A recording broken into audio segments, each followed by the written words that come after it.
Currently in Australia, it is estimated that 2/3 of people are cremated and 1/3 are buried, with roughly 160,000 people dying every year and quickly rising. That's around 53,000 people being buried in our cemeteries every year.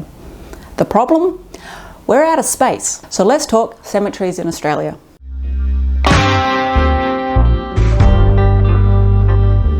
Running out of room in cemeteries is not only a problem for us here in Oz, it's a problem in many countries around the world. Real estate, whether you're alive or dead, is in very short supply. And let's face it, for land developers and governments, cemeteries are dead land, literally and financially. Building new ones doesn't make them money like using that land for property would. And people say, oh, well, why don't you just create cemeteries in the outback? We have plenty of room out there going to waste. Aside from encroaching on yet more Indigenous land, the practicalities are just not worth it.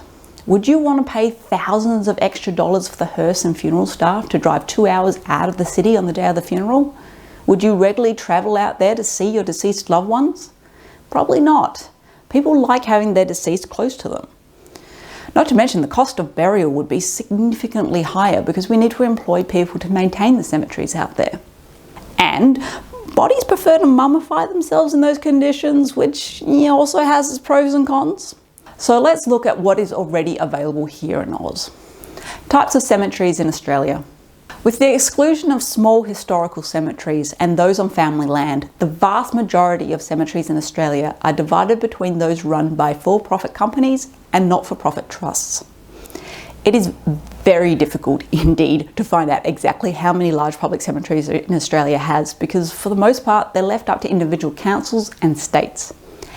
And even then, they're not really sure. But with a hell of a lot of research, the educated guess is that we have around 40 of them open for burial. Now, we know for sure that 22 of them exist because they are for-profit. 15 owned by InvoCare, 10 in New South Wales and 5 in Queensland, and 7 owned by Propel Funeral Partners. Locations? Not even their website or annual reports to shareholders gives out that information. Interment rights. Interment rights are not the ownership of that plot of land. It is a contract with the cemetery operator that allows the right holder to undertake burials in that particular grave over a given period of time. It is the interest in that land. Kind of like when you tell a store owner, can you just hold that dress for me? And they hold it for 48 hours before putting it back on the rack for anyone to buy. But you got to pay in full first. You don't have to pick up that dress during that period of time, but you have the option to. You don't have to bury bodies in that grave plot, but you have the option to. Their interment rights come in 2 types, perpetual and renewable. Perpetual rights acts as a permanent burial place, although the land is not owned as such. These rights do not have to be renewed, and you can be assured to remain in place forever, pretty much. Renewable rights are a fixed term contract with the cemetery. Depending on what state you're in, this could be 30, 50, 100 years. There is usually the option to renew this contract once more for a certain amount of years, but only once. In Australia, once this time expires, you're not dug up out of the ground.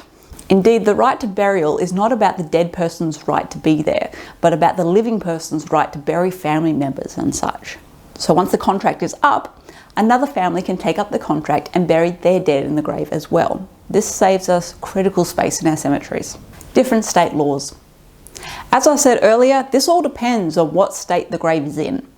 And I will preface this by saying these laws mostly apply to large public cemeteries. They do not apply to Indigenous burials on country, green burials, those on private family land, and any of the thousands of tiny historical cemeteries around the country.